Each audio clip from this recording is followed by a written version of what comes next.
Well, hello everyone. I'm very glad and thankful to be part of this meeting and that we could come together even in such difficult times.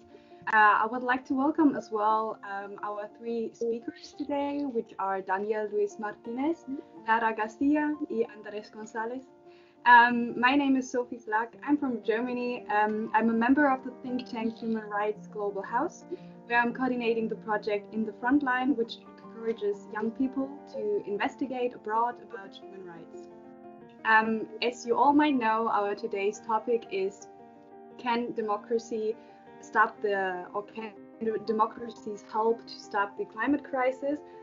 But why should we talk about it? For sure, debating about the climate crisis is more important than ever, but can this happen in a democratic environment? Normally, democratic governments are dealing with short-term topics because often they have limited legislative periods. Therefore, they try to engage themselves more likely in projects or debates which have a shortly outcome. Often they use it to be sure to be elected again.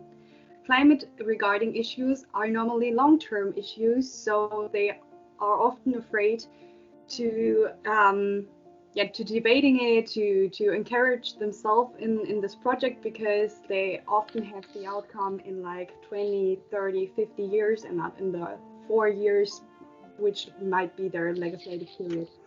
Anyways, in my opinion, democracies are the political system which can fight the climate crisis. Why? Because we are facing a global problem. So the climate change is a worldwide problem which can just be solved if we are all working together. And in my opinion, the only way this can work is with democracies. What's in this case is really important are we as citizens. First of all, because we can pressure politicians to act. And second of all, we can elect the politicians who are really encouraging themselves in the fight against climate change. So that's why programs such as the World Forum for Democracy are so important, because they're encouraging especially young people to talk about the power of democracies, as well as showing them how you can participate in democratic processes. But obviously, that's just my opinion on that topic, and there are so many more things to say about it. And so therefore, I'm very lucky to have three different speakers today, and I would like to start directly with the first one, which is Daniel Luis Martinez, who is also part of the Human Rights Global House think tank. And he's going to talk about the role of media, democracy, and development. Okay, thank you, Sophie. Okay, so my name is Daniel Luis. As she said, I studied international relations and journalism in Rey Juan Carlos University, as my colleagues in this roundtable. I work as well for Cadena Ser, the radio channel. I'm working now for the TV channel La Sexta. And as Sophie said, I also collaborate in Human Rights Global House. That is a think tank led by Javier Esguevillas, and I work for the communication section. And they asked me to talk about the relationship between democracy, climate crisis, and the media, the journalists, and to explain the role of the media, the role that the media plays in raising awareness of the importance of climate crisis for us, for our society. So I want to start showing you one piece of news from Reuters that was published yesterday. I'm going to share the screen with you. Let's see if I can do it. It's the first time I do this. I practiced it before. Okay, let's see. You see, yes? That says fossil fuel pollution causes 1 in 5 premature deaths globally. It's a study from Harvard University, okay? But the point here I want to focus on is the fact that how many of you had read this before? For example, Andres, Clara, had you read this before? Yesterday? It was published yesterday. Well, I don't hear you. Doesn't matter. But the thing is that it's a very important figure. No, sorry. Okay. So you didn't read it. And the thing is that I was saying that it's a very important figure and a very important research for you to know about it. But just a few radios and a few papers have talked about it. At least here in Spain, that's because that's the media I read. So the first conclusion that we can reach here is that media don't contribute very much on alerting about how we are damaging the world and the environment and the nature. Another example I want to show you, I'm going to share my screen again. Okay, you got it? Okay. That's about the Indian floods on Monday. Probably you read this. It says rescuers research for 171 missing people after Indian glacier, blah blah. That's the Guardian. Next one, the CNN from the US. Rescue workers looking for 171 people fear dead, blah blah. Okay, the BBC says Indian floods, more than 140 dead after torrential rain. Okay, what do we wanna? Let's see. Okay, now you see me again. Okay, so the three of them are very important media, and the three of them are focused on the number of people dead due to these floods in India. Of course, this is what has to worry us the most, as we're talking about human lives. But if you read these articles, you realize that they just dedicate a few lines to explain the reason behind these floods. That is the rising of temperatures in the Himalayan mountains that melts the ice and causes these kind of problems in the villages around. It's very obvious, but if they just mention it, the roots, if they just mention in a few lines the roots of these problems and just speak about deaths as if they were just numbers, we won't pay attention to the roots of the problem and we won't solve the climate crisis. So again, we can reach the same conclusion, is that media don't really care about environmental problems. Whose fault is it? Well, we can discuss about this later. I'm gonna give you my opinion. I think we are all guilty for this and concerned about the climate crisis. First, people that don't show interest on what is around us and about environmental questions, we think we're not affected by it. And we think it only affects the undeveloped countries, that it will be our children, our grandchildren who will be affected by this, but not us. And we don't want to hear it either because it's a negative thing. We don't want to hear bad news, especially now during the pandemic. And that's why I think people are guilty not to worry about the climate crisis we're facing. The media as well, we're guilty because we don't receive, well, that's the media, but the university as well, because we don't receive a training in university regarding science, environment. We do receive it about politics, economy, but not about science. And we don't have journalists, or at least a lot of journalists who are specialists in climate issues. For example, I want to explain you how the editorial staff of Cadena Ser works, because I've been there. For example, they have 7-8, I don't know, more or less 7-8 people working for politics, 5 for international information, 6 for economy, 4 for culture, dozens for sports, but just one person working for science information, which involves health, astronomy, natural disasters, discoveries, and environmental issues as well. So with just one person, of course, you can treat this problem as it would deserve. And as we feel people are not interested in the environment, as I said before, we don't want to talk about it because we are always looking for a clickbait. Probably you've heard this word before, and especially now with internet and social networks, we'll like people just looking at having a look at about what we publish, and we don't really care about the content itself. And companies and institutions, I think, are guilty too. They don't want to talk about it. Let's say that media like democracy work for the people, represent the people, but are driven by a minority who would be harmed in a sense if we give a speech criticizing the consumerism and advising to reduce the rhythm of our lives. If that occurs, you can imagine that we paralyze production, we stop the capitalism chain, and the companies behind this stuff will have losses, economic losses. And we have to remember one thing, that media depend on these kind of companies because they pay us through advertising. Publicity for media is the main financing method. So if we write articles criticizing this, talking about topics these companies are not happy with, what will happen is that they will stop paying us. Of course, we can afford it. It's a pity because we are considered the fourth power. We are supposed to control the institutions, to ensure the functioning of democracy, and to make sure that politicians just don't do what they want, but what people demands and what has to be done. And we should check if they fulfill what they promise to stop the climate crisis. And most of the times we don't really do it, as I've explained.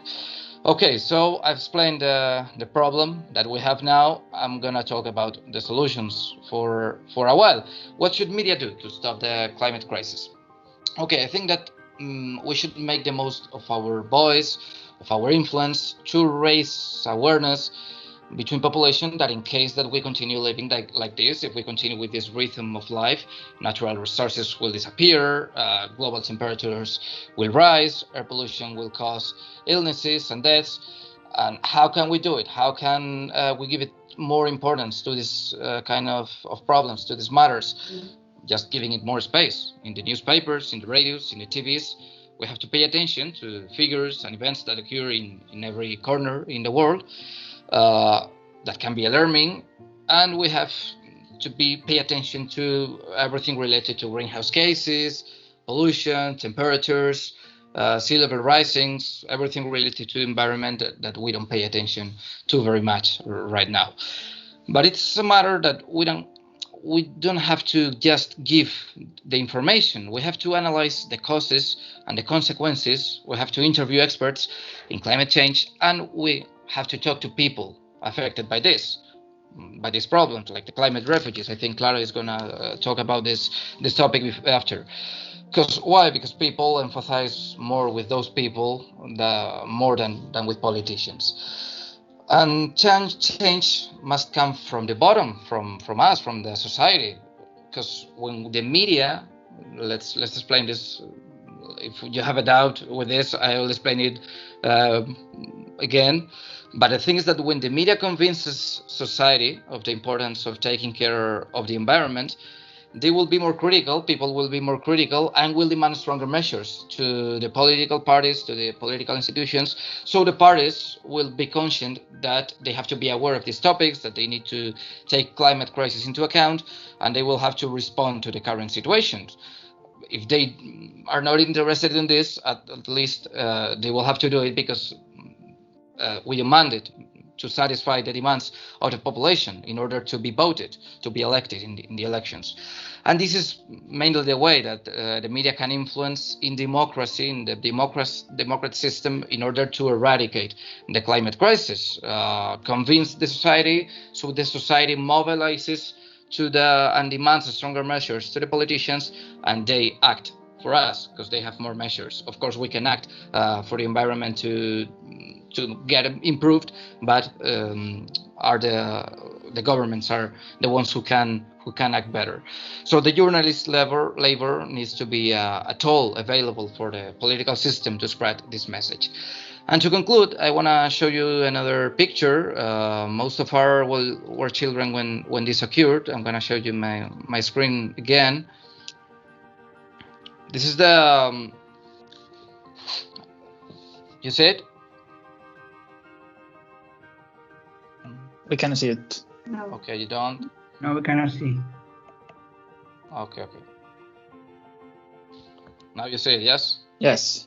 Yeah. Okay. You know what's this? Prestige. Yeah, Prestige. No. Yeah, it's the SIP Prestige. No. Yeah, most of us were children when this occurred. It was the SIP Prestige that Not sank. me, Daniela. Well, not you.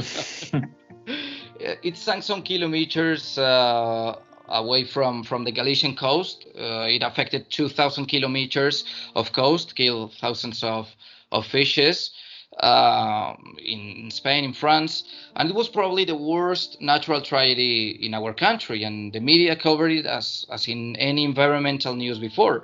It was an inflection point as well for the society and for the media. This event, this Prestige sank, because since that moment, everything related to the climate and to the natural disasters received another treat from the media.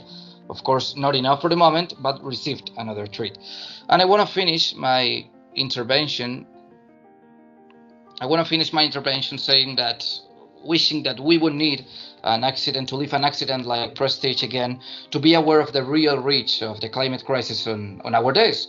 I hope that the media won't need a stimulus like this to realize about the importance of preserving our nature, our land, and in general our society and our environment. And that's all. Thank you. Thanks, Danielle. Very interesting topic, and very good to see how reflected you are on it, so that you even criticize the media, even though you're working in the sector. That's super good. All right, I think we should now move on with Clara, who is like a student from the Universidad de Reykjavik, and she's working for the European Solidarity Corps. She's talking about the role of civil society and her experience with refugees. Hi everyone, thank you so much, Sophie, and thank you Andres and Shivani and Javier and everyone who helped organize this webinar. Well, I'm not working for European Solidarity Corps, but I've been a volunteer there. I'm going to start talking about it actually, because maybe most of you guys know it already, but for those who don't, I highly recommend you to go check their website. They have a lot of amazing opportunities, not only volunteer programs, but also internships and job positions. And they even got a section where you can propose your own solidarity project. And if they like it and if they think it is possible, they will give you the money to make it come true. And of course, this applies to a lot of areas such as health, art, environment, of course. So whatever your expertise field is, or whatever your preferences are, I'm sure that you can find something that suits for you. So in my case, last semester, I went to Turkey to participate with an NGO that is mainly focused on helping Syrian refugees. Now, I know that these kind of refugees have little to do with the climate ones. In fact, in yesterday's roundtables, and actually in the roundtable before this one, the experts and my colleagues were explaining to us in a very clarifying way what the climate refugees are. And they also said that nowadays, most of climate migration is happening within countries. But still, I guess there are a lot of cases in which people are forced to move across borders. And here is my point. Like, even if the reasons why the refugees, the war refugees or climate refugees have to leave their country, even if they are different reasons, the consequences are very similar. And we all know those consequences. It is in the first place that they have to leave their countries. They have to get to a new one that have to accept them, legally accept them, which is not an easy process, and is even a harder process for those who are escaping from climate change effects. And even if they are accepted in this country, this doesn't mean that their host society is welcoming them the way they should. So this means that they are facing, in a lot of cases, a lot of racism, among other things. Also, we have to keep in mind that they are getting to a new country whose language and culture is completely unknown for them, and whose, like for them, their professional and academic experience or knowledge is not recognized in those countries. So they basically got anything. They have to start a new life from scratch, and a new life for them and for their families. So as we can imagine, this is a very painful process that no one deserves to go through. And like I said, I think it's very important that we keep this in mind when we are talking about climate change, because this is one of the real consequences that it has. And I mean, if we keep acting the way we are acting now, we are gonna make millions of people, we're gonna force millions of people to move across borders and to face this situation because they just want to live in a healthier and safer environment. So it's definitely not fair. So going back to the question, actually starting with the question, if democracy can help fight climate change, I truly believe it does. And I believe it does because of a lot of reasons, but right now I just want to focus on the civil society. One of the characteristics of democratic states is that they allow their citizens, their population, to take active part in politics and in a lot of other issues. And I definitely think that climate change is one of those issues they should take active part in. And I think their role is key, is fundamental. And I base this opinion on two aspects. The first one is the role that civil society, that we as citizens have to hold our governments accountable for their national and international commitments regarding climate change. We have the right and we have the duty to demand they are responsible and that they comply with what they signed. And even if they didn't sign any agreement, which is very rare, but even if they don't, we have the duty to push them and to kind of force them to do so. And maybe now you're thinking, okay, this sounds great. We have the right, we have the duty, and everything is so beautiful, but how do we do this? So I just wanted to mention some examples. One of them is Urgenda. I don't know if it is pronounced like that or not. I'm sorry. It's an NGO that is based on the Netherlands. And in 2015, I think it was, or something like that, they took the Dutch government to court, claiming that they were not doing enough and they were not complying with their agreement about the reduction of emissions. And it was this last year, 2020, when the judges delivered their sentence, and it was a historical one because they ruled in favor of this NGO, and they asked the government to improve their environmental policies. And most recently, we had here a case in Spain. It was last September or last October that 3 NGOs also took the Spanish government to court, claiming that their action against climate change was not being enough. And this is the first case that a Spanish government is taking to court because of a climate change issue.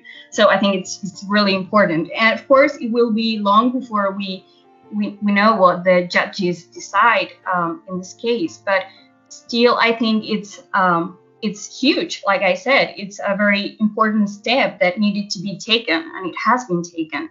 And even if the judges rule against these NGOs, I'm still optimistic that this might be a wake-up call for our government or for the rest of governments that are around us that might not be complying with their agreements and conventions regarding climate change. Also, the European Court for Human Rights is right now studying some cases very similar to these ones. So I just wanted to bring these examples to kind of demonstrate that legal action taken against governments by individuals, by NGOs, by companies, that it is possible, that we have the means to do so. So it's, I don't know, maybe it sounds very utopian, but we got real examples that it's possible. And the second aspect why I think the civil society is fundamental, and they also mentioned this before, is because we citizens have the ability, or better said, the capability to introduce or to develop initiatives, campaigns, programs, businesses that can help raise awareness about this issue and that can help change the way we produce and the way we consume. And of course, these kind of initiatives are more feasible or easier to being carried out in the framework of a democratic state. So that's all. Thank you so much. Thank you very much, Clara. And I think it's so important that you mentioned that we as a civil society are so privileged that we can make those actions. So it's not just that we have the opportunity to vote, to elect our politicians, but that we also have to make our own initiatives. And it's, I don't know, when you said that, I felt so empowered that we should do something. And I guess it's super important what you were talking about. Thank you so much for that. I would now give the word to our last speaker, to Andres Gonzalez, who is as well a student at the Universidad de Rey Juan Carlos. I'm sorry for that. And he's as well organizing this webinar. He's going to talk about authoritarian and Totalitarian. Yeah. Totalitarian, I'm sorry, regimes against democracy in climate crisis, and I'm very excited to hear about it. Okay, thank you, Sophia, and thank you, Daniela and Clara, for attending our webinar, and everybody who is listening to us. Like Sophie said, my name is Andres Gonzalez, and I am working as an assistant at Rey Juan Carlos University. I'm one of our organizers, and I'm also a last year student at International Relations. But let's leave talking about me, and let's focus on the question that we are saying during these days that the World Forum for Democracy is asking to us. Can democracy save the environment? So in my presentation, instead of just initially answering the question, I would like to, I would like to present all the options, and not just the democracy one, just to contrast by the explaining of these options, the answer that I would like to do to this question. If we were to quickly answer to this question with a yes, we could be falling into partiality.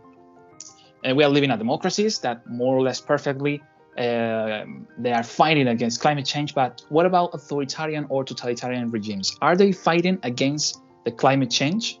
And how they are doing? What aspects are positive for the fighting against the climate change? So instead of stating initially, as we are saying, that democracies can provide these advantages, we're going to study the other ones. So firstly, we should briefly understand the normal operation of both systems. For that reason, we will analyze different factors, being the legitimization of power, the first one. In a dictatorial regime, it may seem that the approval for the governed people is not needed, but it's not like that. We are talking about accountability mechanisms. Despite the fact that they don't listen to their citizens because it's imposed by force, they need to calm the situation in order to create a silence of the society. For that reason, they need to listen to their worries. The mechanisms of repression and censorship are also common in these regimes, but also those ways of channeling social disaffection. That's important, the channeling on the disaffection, in order to try to calm society's pressure. The legitimization of power is not only inwards, it's also outwards, to the community, to the international community. The pressure exerted by states, international organizations, or other groups like NGOs can lead to a change in dictatorship's strategy, always following its ideological, you could say, ideological route. So now, for example, let's imagine that we are facing a dictatorship and a state whose government is a totalitarian dictatorship, okay, and it's capable of controlling people's life in order to implement the care of environment. Let's imagine it. If they eventually create some measures that are effective against it, we could think that this way, authoritarian or totalitarian regimes are the correct ones to fight the climate crisis. Okay, let's see it. If we forcefully impose regulations to fight climate change and improve the situation, yeah, we could qualify this like good regime or good measures. But we must not forget that there are many ways to achieve our goals and our objectives, and not just because one offers us optimal results, that means we have to blindly trust it. One of the first obstacles we find is creativity. If in an inevitable regime, an obfuscate with the orders of the elite, it is not able to promote creative measures to solve the problem.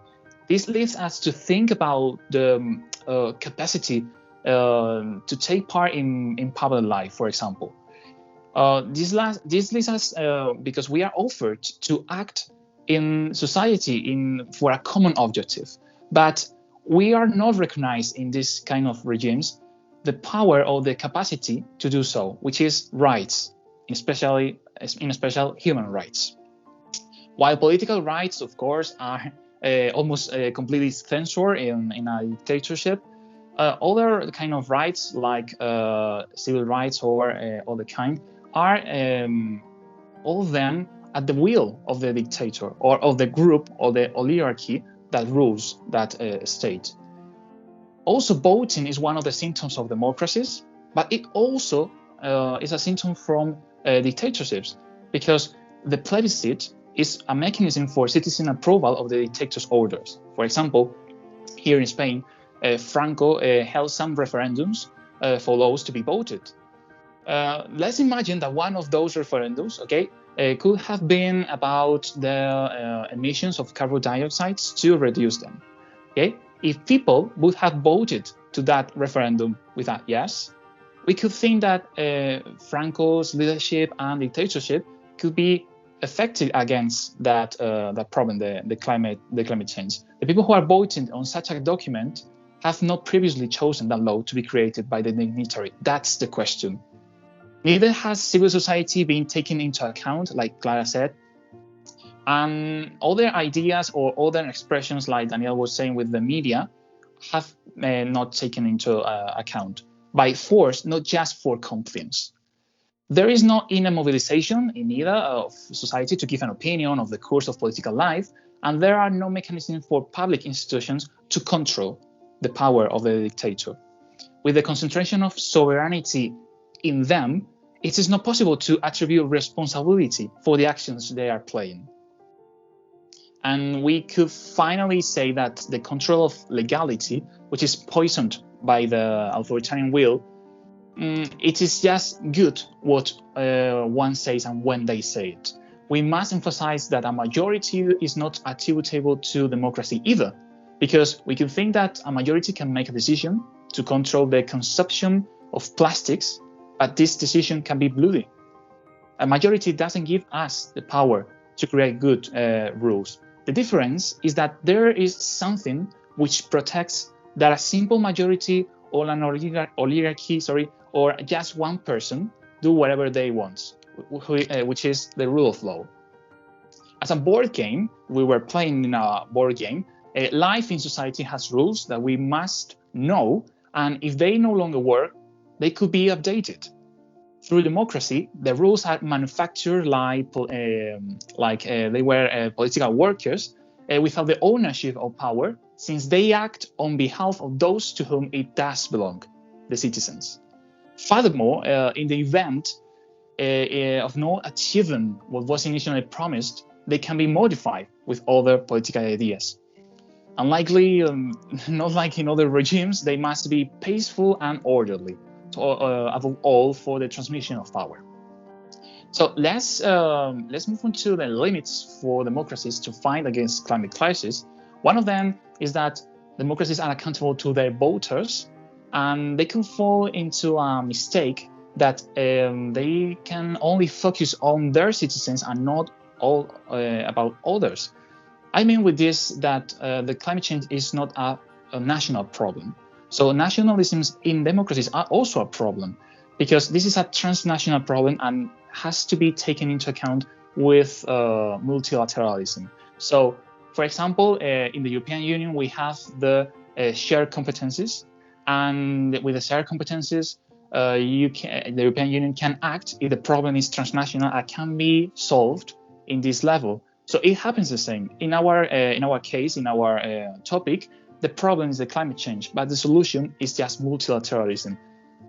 Joint action among states, it doesn't matter if they are democracies or dictatorships, to solve a problem which is common for everyone. Dale Jamieson identifies nationalism as an obstacle to fight climate change, because if we just care about us, cooperation or integration are out of the question.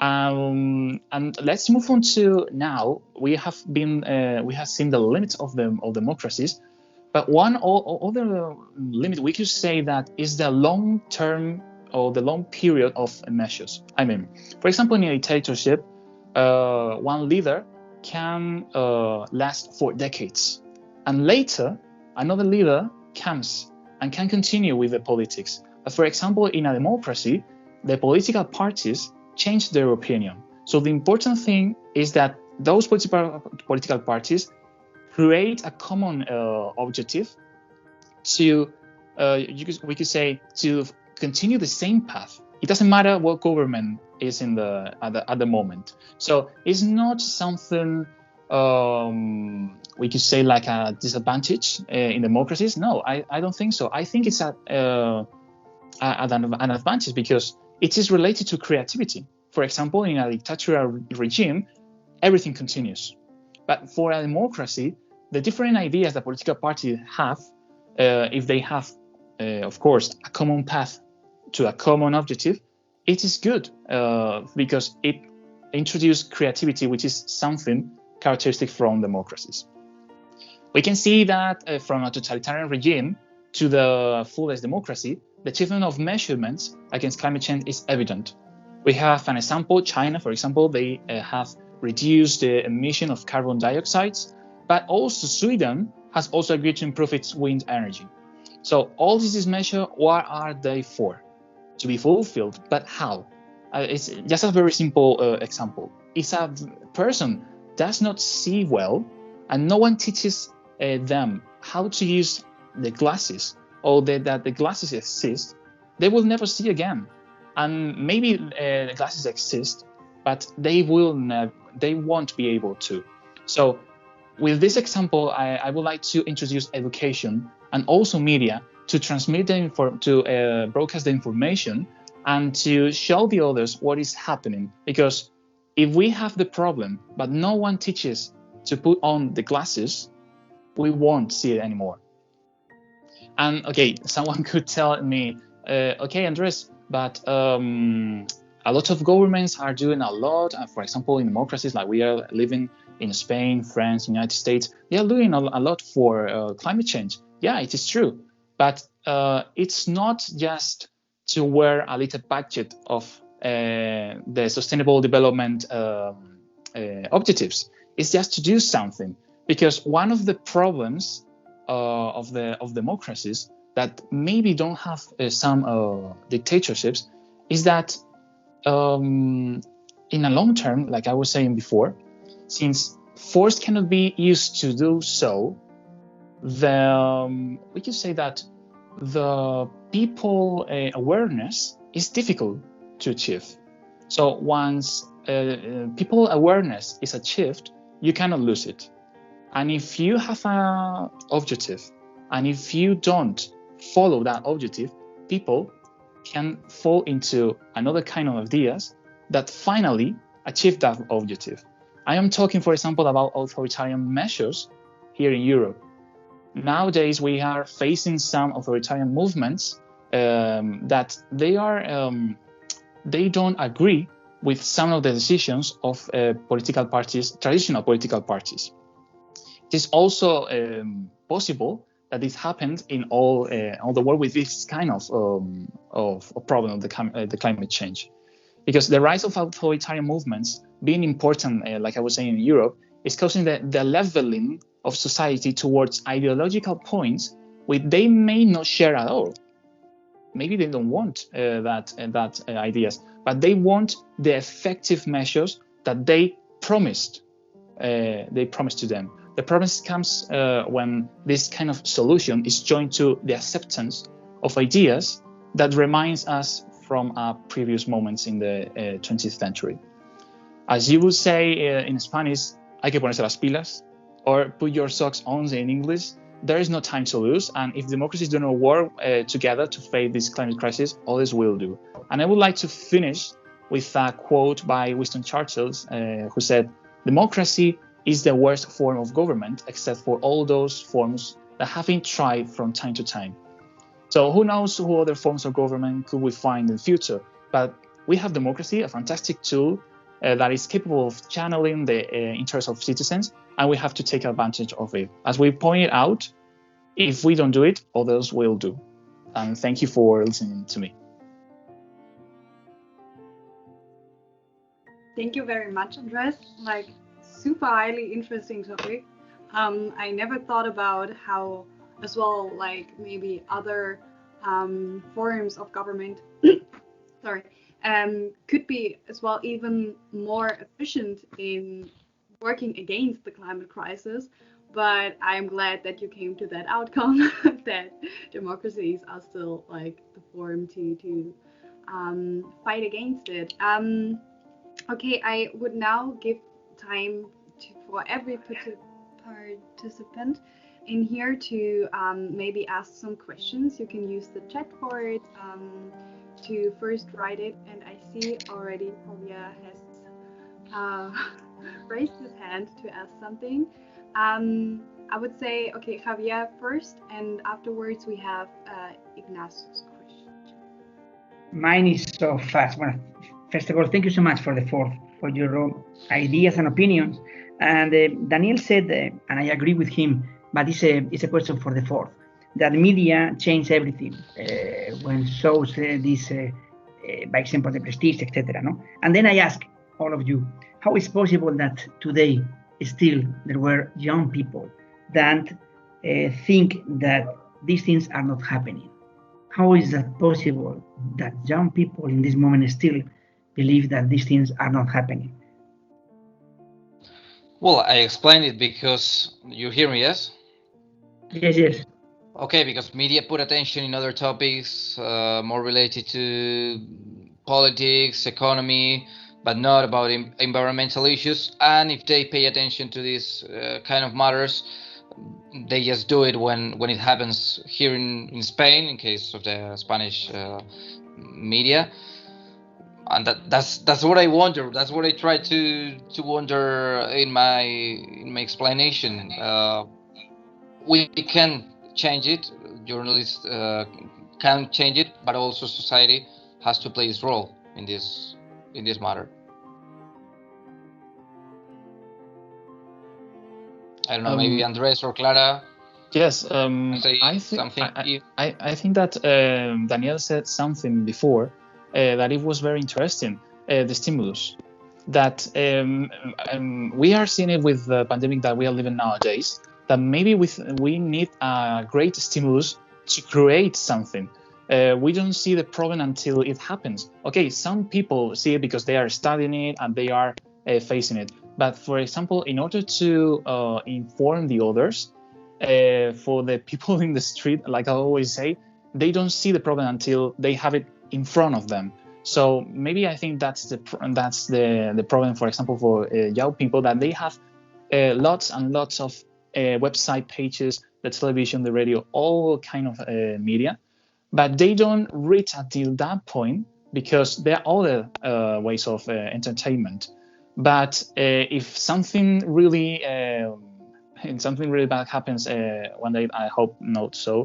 For example, like Prestige, people like Daniel said, all the media was focused on that at that moment, but everything was forgotten.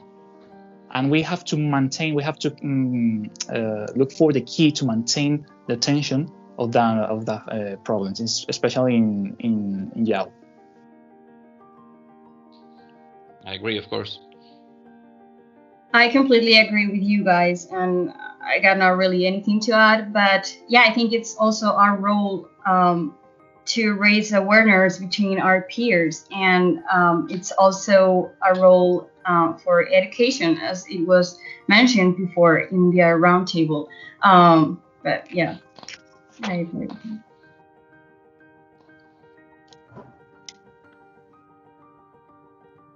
I have a question for Daniel, if I can. Yes, sure. You were saying that, for example, in the Spanish media or in other countries, yes, they don't show a lot of we could say a lot of news. Or for example, in the radio that you're working, that you have only one person for science facts.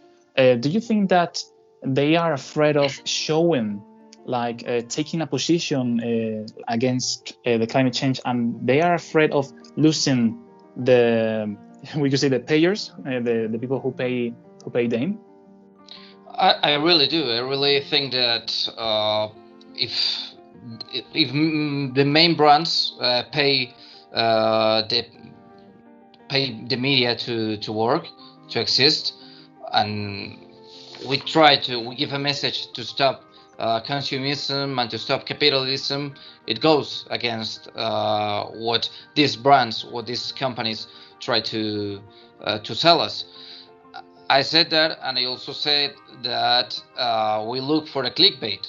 We discussed here, we said that we are not interested in reading negative things related to air pollution, to greenhouse gases, to rising temperatures. So if we write a piece of news related to this and know that people are not going to read it because they prefer to read a piece of news related to cats, little cats, for example, we'll give cats. That's our fault, of course. That's the fault of the media. But that's how it works. It's a pity. Maybe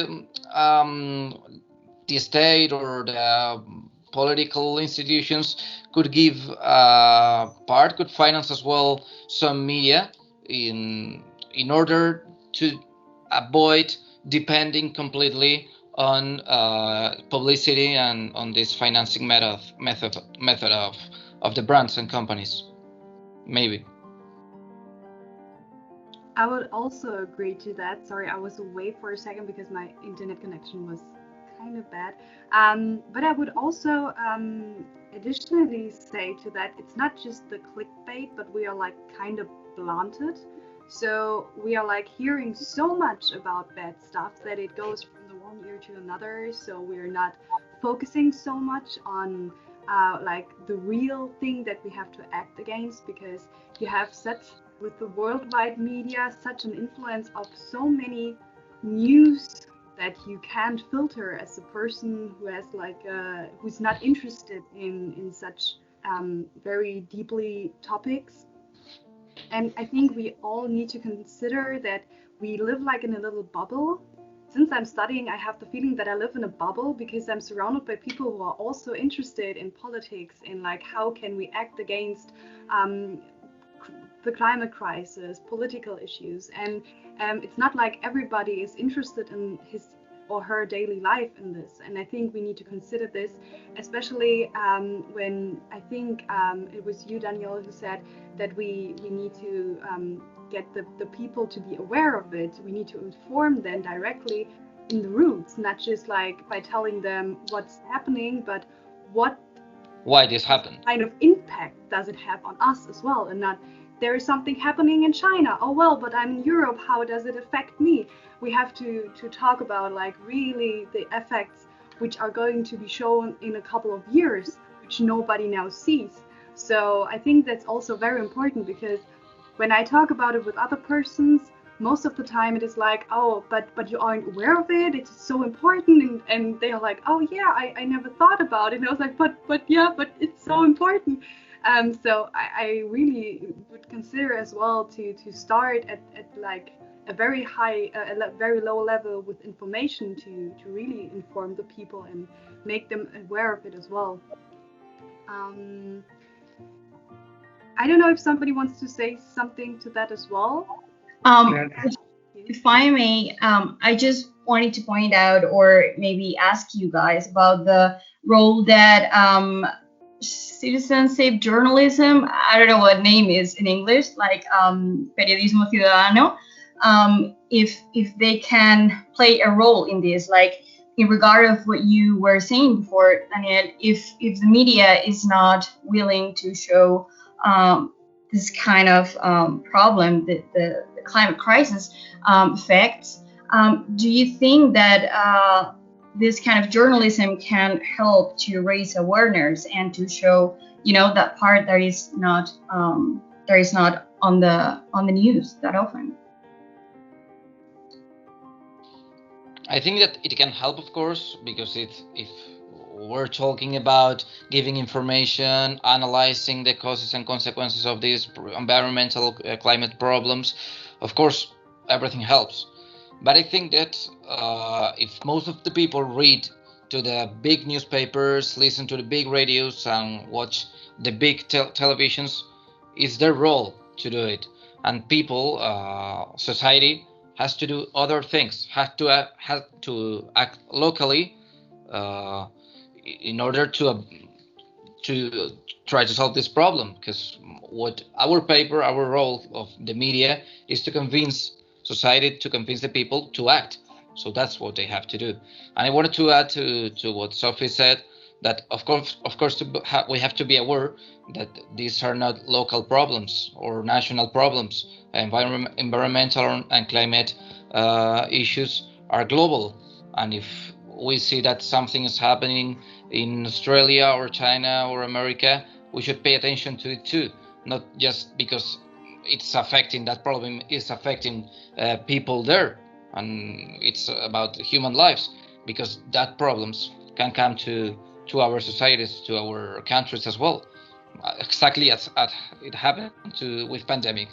So it can be an example. The pandemic can be an example that right now everything is global, and of course environmental issues are. Yeah. No, Clara, you can.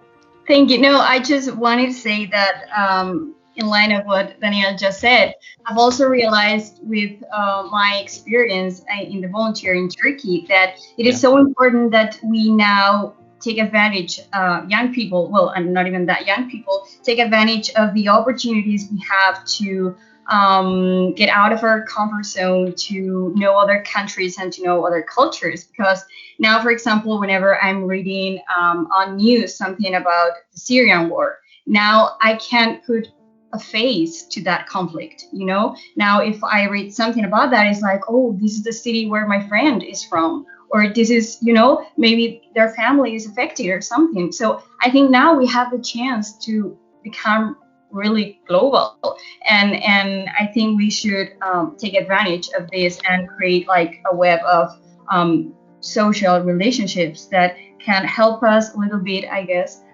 to raise awareness about this. Thank you.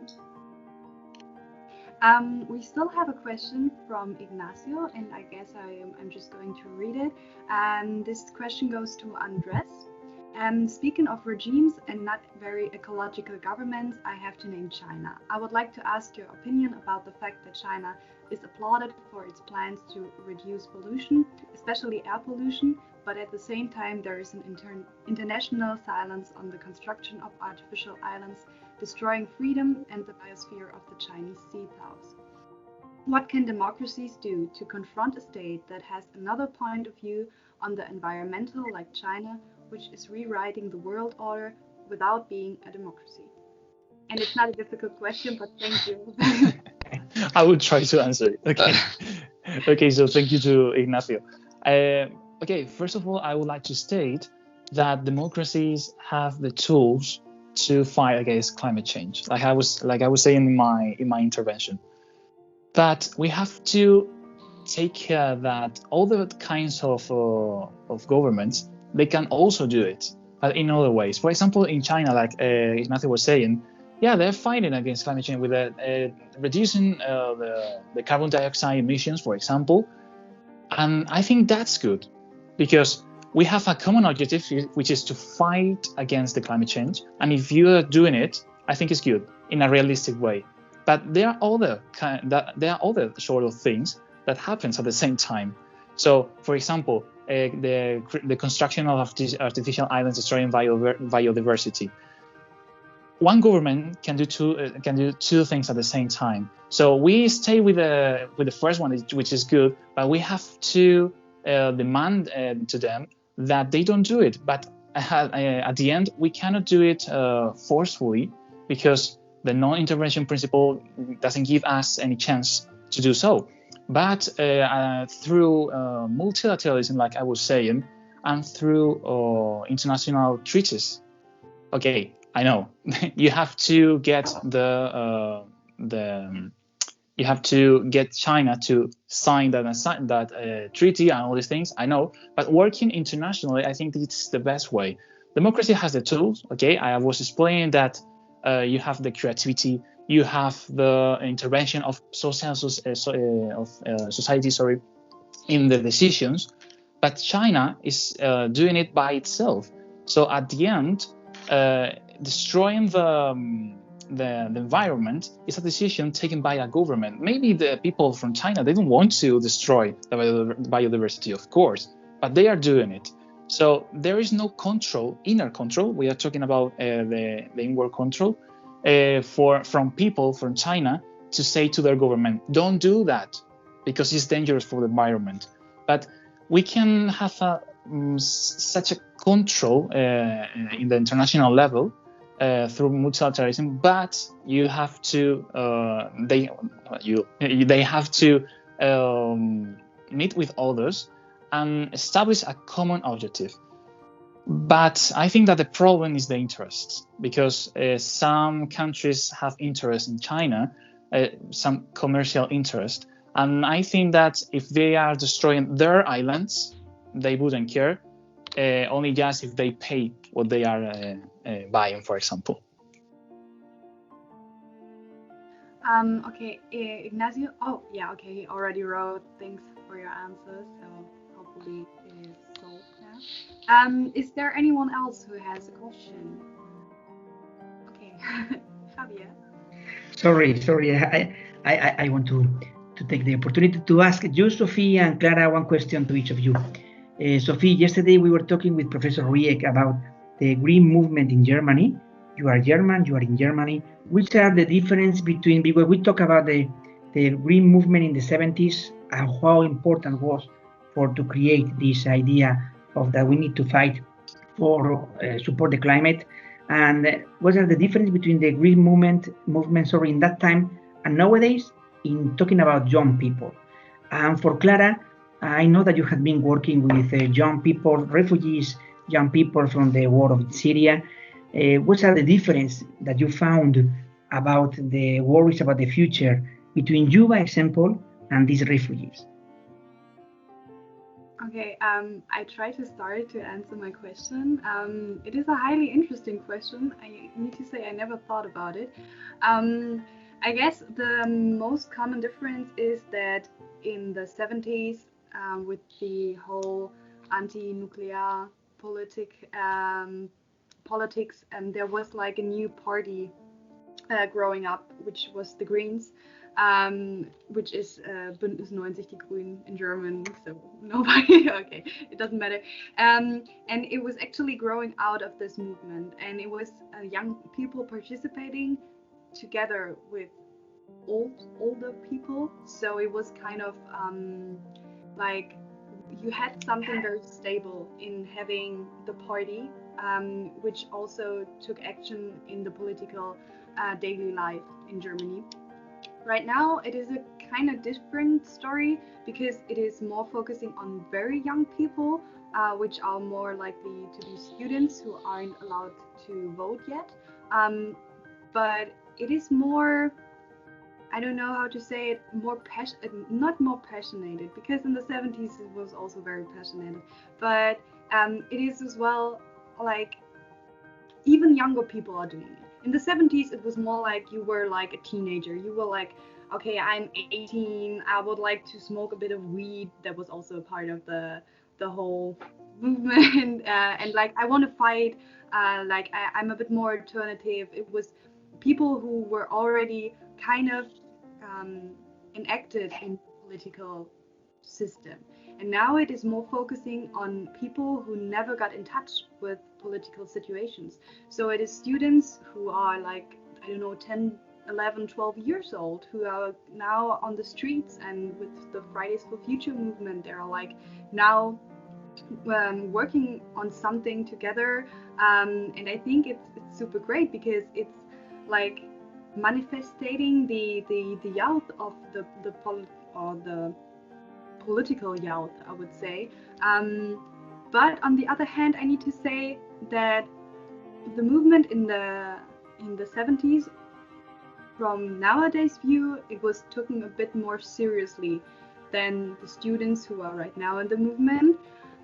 I just can talk right now from my point of view, and as well like from my point of view as a German citizen, because there are like so many politicians and so many parties who are voting against the movement, for example for Fridays for Future, and they're saying no, you should go to school and everything, it is more important, and they're not really taking them seriously. So I think that's was in the first month a big issue, but they saw that they aren't doing this for like skipping school, but really for enacting in something political, which they before couldn't, because they aren't allowed to vote. Like most of the political parties aren't accepting people, even the youth groups, at a young age. So I think they were super surprised how the young people could participate, and I think it's so good to see, because they're like seeing how do I demonstrate, how do I put myself in a political position, how can I enact in an issue that really matters to me, that matters to my generation, which matters as well to the generations who are coming, and I want to change something. So for me, at a bit of a conclusion, I think the difference is that there are a lot more younger people than in the 70s, but I think that's even better, because they're like our political future. And I think when even so young people are able and want to participate in political processes, I think it's the best way to be sure that we have some people out there who still want to enact in political issues. Yeah, I hope that was like an answer to it. I wasn't sure if it was what you meant. Perfect. Clara? Yeah, thank you for your question. I guess they feel like they have to prove themselves worthy all the time. At least that's what I got from them. Like while working with them, it's like, like I said, they are facing a lot of racism. At least in Turkey. I cannot talk about other parts of the world because I have not been there, so I got nothing to say about it. But at least what I've seen in Turkey is that there is a lot of racism against them. So they told me once at the beginning of my stay there that what regular people, let's say regular people like us, can achieve in one step, they have to take 5 to get there. And I was like, wow, I don't know, I was like very impacted. And then I realized that it's true. Like I've seen the consequences of that. And so I think that's what they have in mind all the time. Like they have to work harder, they have to study harder, and like prove themselves worthy for the society, so that they can prove that they can be the same as us, and that their refugee condition means nothing. Like they are regular people, of course. And so yeah, that was like a very, I don't know, wide opening experience. And I feel like we are so lucky, and we take it for granted so many times, that we have everything we want, and we have an easy access to everything. And they are just planning, like people that are my age are planning, like how am I gonna do in the future to get to this country, to start and to work there, if I'm not gonna get anything recognized there? Or how am I gonna even get there if I don't get the passport to cross the border to go to another country in the European Union, or whatever? So it's like they are always thinking about that future, and they see that it's not easy for them. So I would say that's the difference. Was that an answer as well for you, Javier? Yes. It's because we were talking yesterday and today about if the young people in Europe is really thinking about how change things, talking about climate change. And I think that most of the young people in Africa or in Asia or in Middle East, probably they are not thinking the same. They are thinking to survive. They are thinking to live better for a short time because they don't have another option, not because they don't want a better future for the world. No, thank you so much for your answer. Thank you. Thank you. All right. Anyone in the audience who would like to ask something as well, or just put like one of their opinions into the discussion bowl, I would like to say, to debate a bit about it. Is there anything anyone would like to add?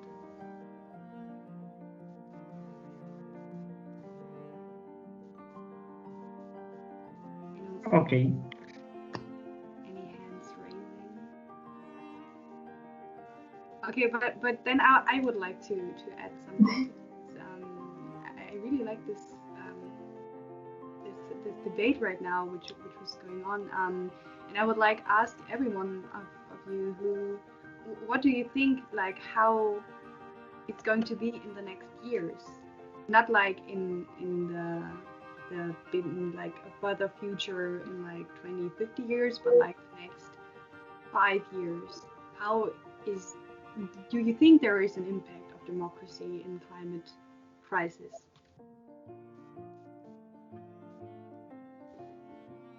Like we need to have one, yeah, for sure. But like it's, for example, from your point of view, from the Spanish government, like do you see something there? Is something changing?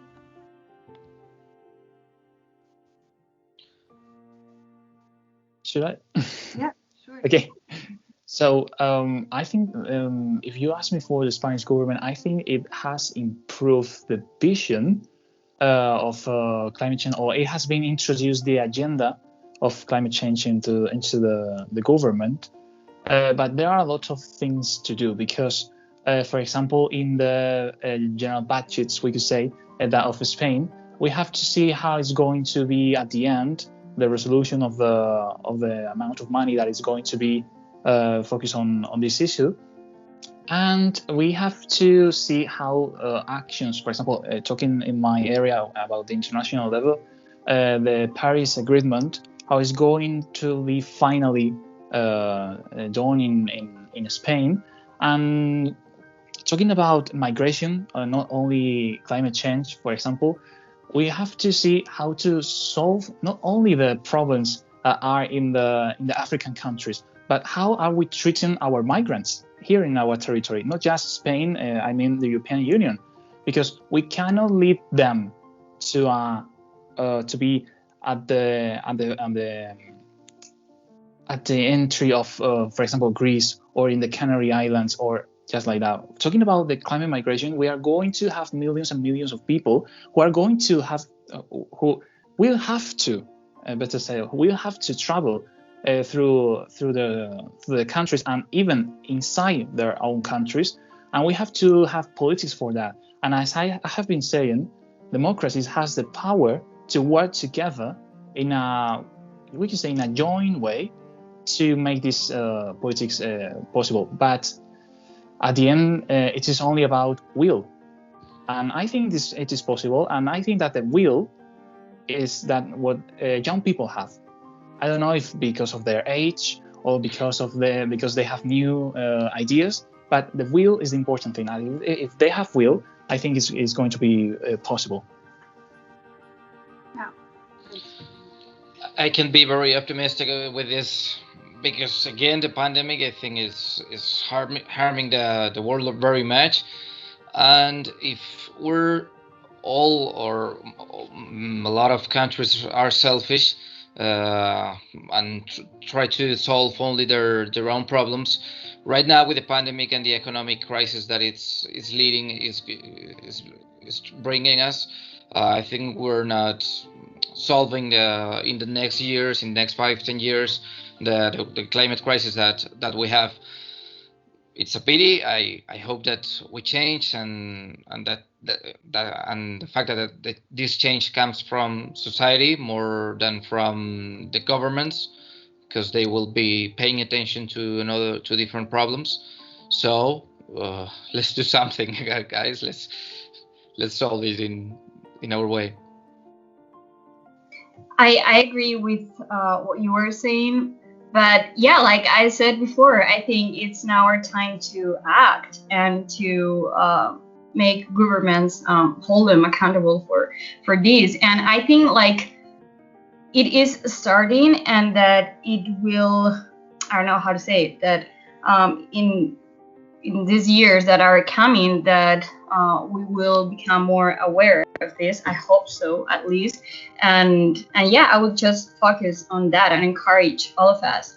And even this webinar is a way to do so, like to do what we have in our hands to change that. Yeah, I'm totally agreeing on this, and it's nice to see that we are like aware of the fact that it's not so easy to resolve all those problems in the upcoming years. But I just wanted to hear how you see it from a Spanish point of view, because I think it's super interesting how you all as well, like having a democracy, but as well different democracies are acting up on so differently on this topic. So it was very interesting to hear it.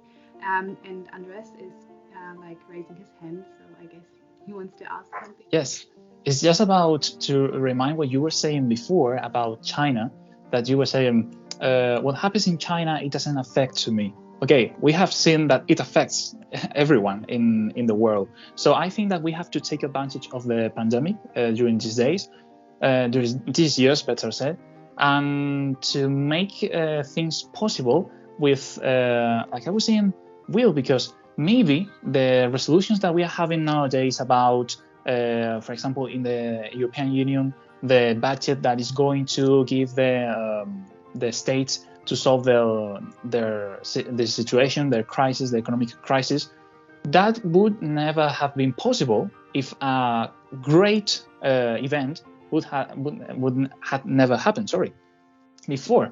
So we don't have to wait until something really bad happens to us, and we have to act before it happens. It is late. I think it's late in some parts, okay, but we know it is possible. For example, I don't know how to say this in English. Ozono, the ozone, I think so. Layer, it is coming back to its initial state. So we see that some politics work. So that's the optimistic thing. But we have to make the politics work at the end, because if we just leave them to, okay, maybe in 2030, when the Sustainable Development Objectives finish their period, we will do another Sustainable Objectives for 2050. We don't have to wait until that moment. We have to act now. Yeah, I could not agree more on especially your last sentence, that we have to act right now. And I think it's like, for example, as well as Clara said, it's so, first of all, it is important that we also are taking initiatives. And I think you mentioned as well so many great options. For example, like forcing the government by showing them what they actually did or not to act, or like at least stick to their plans that they made before. I think that's, for example, a very good option for as well the citizens who are not like in some political processes involved, because I am not a politician, but I can act, so we can act all of us. And I think those, or like discussions with this or like this, are so important, because like it opens so many more windows. I don't know if you say that in English like that, but in German you have the saying that you open some more windows, so that you open your mind a little bit more, and that you see another solutions, another just like another little I don't know how to say, little grassroots where something can come from. And that is so important, because just when connecting our ideas, we can actually do something, and we can actually be successful in what we are going to, or what we are wanting to change. And I don't know if anyone else has any questions, but I'm very glad about this discussion. It really relieved some new ideas that I never thought about before. And I think especially for those kind of interaction, this was meant to be. So I want to thank you all for participating and giving this inputs. Thank you to you, because thank you to Sophie, Daniel, Clara, Andres, because it's the best way to finish the web seminar after 2 days talking about climate change, democracy, and the thoughts of the young people. Thank you so much. We will have another event in April, and we will tell you in advance, because we want to go on working with the World Forum for Democracy and with the Council of Europe. Thank you so much, and good night. Thank you. Thank you, guys. Thank you. Thanks Good for night. inviting us.